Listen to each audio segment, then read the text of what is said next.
Race number 5 at Ascot is the first leg of the quaddie, and we are racing over the 1500 metres, a 3-year-old event, Mark. And although this probably doesn't have the top-end class that we've seen in recent times, especially races that Swedish Memories have been in, there's just a few that we're waiting to see how they return. The likes of Sandalwood, Hilda Champers, where's Final Salute at in these type of company, and even a horse like Malden's Mill. So I'm intrigued about this battle. Yeah, it's not the strongest Saturday 3-year-old race we've seen, but Adam, we'll have a look at Final Salute breaking through in maiden company last start. Centro at the 350, it led the way from Magnascope. Final Salute winding up 2 lengths behind them from Sondheim. Nice goes down on the inside. Madrid Centro inside the 200 from Magnascope. Final Salute, the leaders off their feet, but they're giving Madrid Centro. Final Salute's got it now though. Well, they were vulnerable late and the favourite exposed them. Final Salute draws clear late in the race. Gelding by not a single doubt was very impressive. Got the job done comfortably on that occasion, winning by 2.3 lengths. And I think we knew even from that run at Pinjarra prior, this horse had a bit of class and was only going to get better as the distance increased. From barrier 5 with 55 kilos, should get a really nice track into this race, and I expect Final Salute to be there and abouts. We do like to talk about the Bob and Sandra Peters runners, but this one's especially well bred. Out of a Oaks trial winner over in New Zealand, so a listed winner, so we'll get further, especially being by not a single doubt as well. Should get a little bit further, but I like the way she chased up. She didn't have a bum to follow, and the leader went mad out in front. I think it was Madrid Centro on that occasion, and she chased up and ended up putting them away, going away from them. So that was a nice performance. Adam, number 1, Swedish Memories, desperately unlucky last start on the 1-week backup. Yeah, it was held up through those early stages. I think would have finished a lot closer to Royal Missile. Probably, in my opinion, probably got second in the race if it wasn't for being held up on that occasion. I think the week backup is really good, and I think the form lines that Swedish Memories is running up against is a mile better than what we're seeing at the moment. For mine, although I'm not confident, I'll be putting it on top. And that's the way you're going, Adam? I will go with number 1, Swedish Memories. From 7, Final Salute. Number 11, Sandalwood. Really looking forward to seeing this horse return. And number 3, Hilda Champers. I've got the 7 on top, Adam. The Bob and Sandra Peters runners. Number 7, Final Salute. From 11, Sandalwood. 1, Swedish Memories. And 3, Hilda Champers.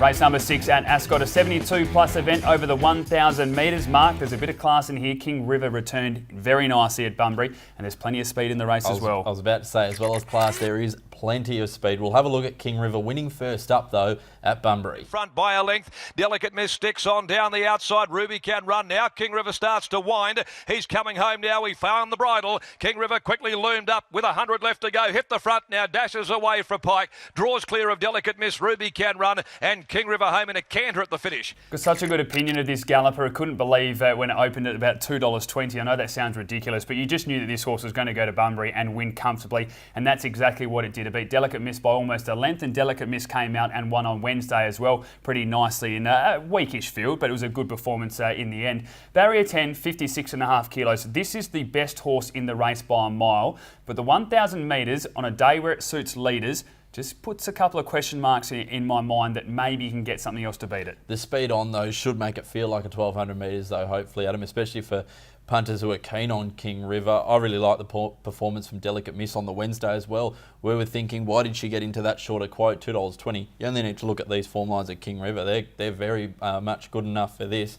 They're gelding by Harada's son. Also in the race, Adam, we've got number 7 there, Hot Goods. Should be one of them up on the speed. Yeah, it will be one of them up on the speed. Now, sometimes when you do, I think we follow the same formula every time we do form, and I really didn't want to have Hot Goods on top. It's probably the last horse in this field that I wanted to have on top. But when I went through, this is just the race, in my opinion, that suits it perfectly. Now, never won at Ascot. That is something we definitely had to take note of. But go back 4 starts ago in the same grade, carrying 54.5 kilos. So 2.5 kilos more, it beat King of the Palace. Now, you can't ignore that. I know William Pike was on board on that occasion. There's a very big difference between William Pike and Molly Clark, with all respect to her. But this maps out really nicely. I think from barrier 4, if they slingshot out of the gates, get out in front, Molly Clark's just got to let the hands go, let this horse run, do what it does best. And with a rail out 3 metres, the first time there, the easterly breeze is expected. I think Hot Goods can steal this race. Yeah, the other one that we'll be putting the speed on is the stablemate Audience. There'll also be a few up there, Adam. Furious Dame.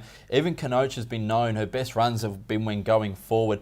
Benito will go forward. Agachar Cruz won on the speed, so there's plenty of speed in this race. The question mark is, will Audience be on the speed? This horse is just starting to become a little bit of trouble in the barriers, and when you see a horse like that that's got issues draw barrier 1, there is huge concerns. We will know as the gates open if Audience is a chance or it's completely done, and that would be a concern for mine if I was looking at backing it in barrier 1. They've decided to go with the senior jockey with Peter Hall taking the ride, but for mine it's just a sit back watch, and I'll be going with the stablemate 7 Hot Goods from 6 King River, number 4 Kenosha and 5 Furious Day. I'm going with number 6 King River ahead of 4 Kenosha, 3 Benito and 9 Audience.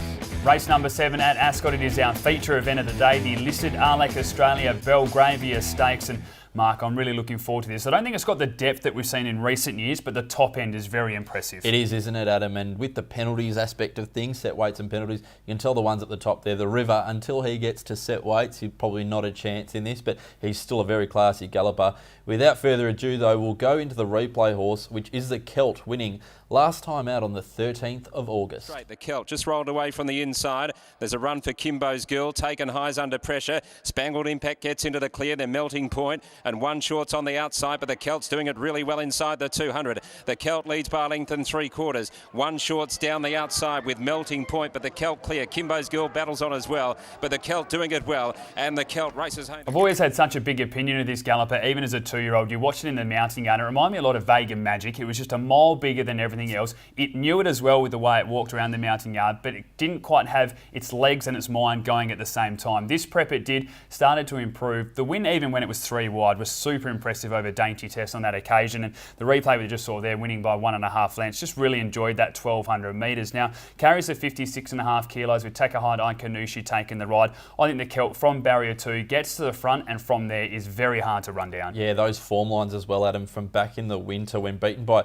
Iron Boudica, let up on that occasion. Iron Boudica since came out and beat a very handy field in the Bunbury 3-year-old Classic, the $100,000 affair, beat the likes of Sweet Aura and the River. So those form lines going back a little further are quite solid, and I like the galloper there too. Adam, number 12 as well, Caipirinha from the Simon Milliard. He knows how to train a 2- and 3-year-old. This filly by Nakoni has showed some outstanding promise early on in her career. Just needs to crack it for that win. I had a race between 2, and it was the Celt and Caipirinha, and the only reason I've gone with Caipirinha is A, I think he can just sit out the outside and get that bit of relax, considering it's drawn 3 and the Celt's drawn 2. The other, it's third up this prep. The Celt has had a bit of time off since August, so I don't have much between them. I think they're both classy animals. She is very impressive as well, this filly by Nakoni.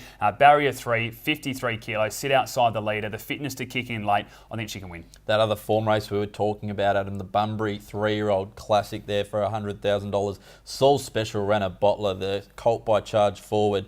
He was near the speed, and there was a very hot speed that day. He stuck on and managed third. Lost no admirers, did he, that day? Burst through the barriers before the race started, and then, as you mentioned, was just kicked out of the barriers quickly there by Brad Parnham, and was only one of the few that actually was in that pace through the early stages that was able to hold on as well. Would be no surprise to see Saul Special win. The barrier, a bit of a question mark here as well. We'll take Brad Parnham's best, but no doubt one of the leading chances. But I've decided to go with the filly carrying the 53 kilos, Caipirinha. From 2, the Celt, 3, Saul Special, and 1, the River. Got the same Cornella again, Adam. Number 2, the Celt on top for me, though. Ahead of the 12, Caipirinha. 4, Get Over It, and 3, Saul Special.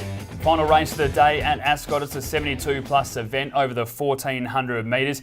And there's some classy animals in this marker. Tradesman returning, Properanti's returning, Outlaw Pete returning, Universal Law second up, Infatuated, New Time Scales of Justice. I might as well go through the whole field. Infatuated is a replay horse though, Adam, and we'll have a look at it leading all the way last week, beating Flying Roar. Back last is Pinamu. Infatuated though, they've served it up to him. He got it easily, led the way a length and a half to 2. Flying Roar, Star Exhibit 2 lengths behind them. And then came Pinamu. Infatuated at the 100. Flying Roar trying to draw level as Harvey pulls the whip. Infatuated, Flying Roar lunging, went to the line. Infatuated. In career best form is Infatuated. Justin Warwick has just got this galloper going perfectly. You look at the form lines around Flying Roar, then beat Stettler's Creek by 4 lengths. That one is a $1.80 pop at Ascot on Wednesday, and then since then has beaten Flying Roar as well. Now, I see Molly Clark go on board, and I was in 2 minds here. I was very concerned because Paul Harvey, we made a joke after his win last start that he must have had the strongest biceps going around to hold this horse. So what I'm hoping is that they know they can run the 1,400 metres confidently, and what they tell Molly is,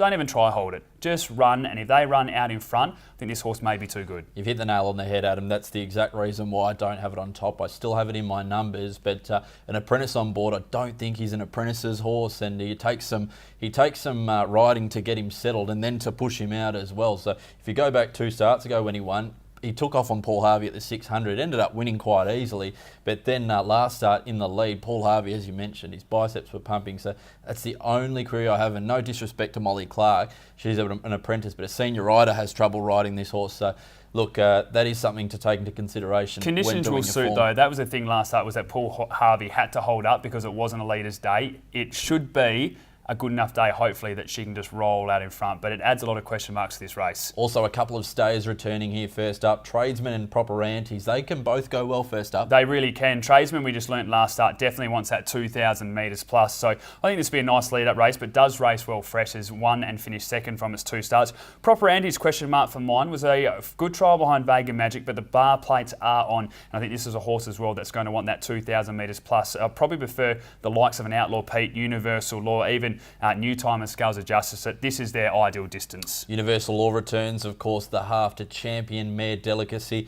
I really like the run first up. I think it needed the run. I think second up over 1,400 metres will suit ideally. There is that issue of stepping up from 1,000 to 1,400, but I think it can certainly run a race. And Adam, 7 Scales of Justice was disappointing first up when heavily spruiked and heavily backed. Universal Law was just a second trial, really, wasn't it? I think this is an ideal run now for this 4-year-old. Scales of Justice was just a ridiculous price for a horse going up 7 kilos. It won at Belmont in a 72 plus with 51, beating Shoei Chloe. It was a very impressive performance on that occasion, but as I said, last start carries 58 kilos against a very good horse in a 72 plus in coming back, and all of a sudden it jumps as a $1.60 favourite. Could not get over that quote, but I think it'll improve from that run, and Barrier 5 should get a really nice run. But I'm going to go with Infatuated. As I said, I hope Molly Clark just sits back and enjoys the ride and lets this horse run, because it will certainly do that through the early stages. From 5 Universal Law, it should be flashing home late. 7 Scales of Justice and 6 New Time. I've got the 5 on top, Universal Law, ahead of 7 Scales of Justice, 1 Tradesman and 2 Infatuated. Time now to turn our attention to the best bets of the card, and I'm going to get it done nice and early, Mark. Race 1, number 2, Astronomite, and race 3, number 2, Charlestown. Race 4, number 8, as earlier outlined, I think Duendis is one of the better bets on the card. Ahead of race 6, number 2, The Celt. Always a great day at Ascot is Irish Day, so make sure you do follow us on social media, Facebook, Twitter and Instagram. Take a look at the website as well, perthracing.com.au, with all of the events coming up, including Melbourne Cup. We'd love to see you out there on course. On behalf of both of us, hopefully we found you plenty of winners.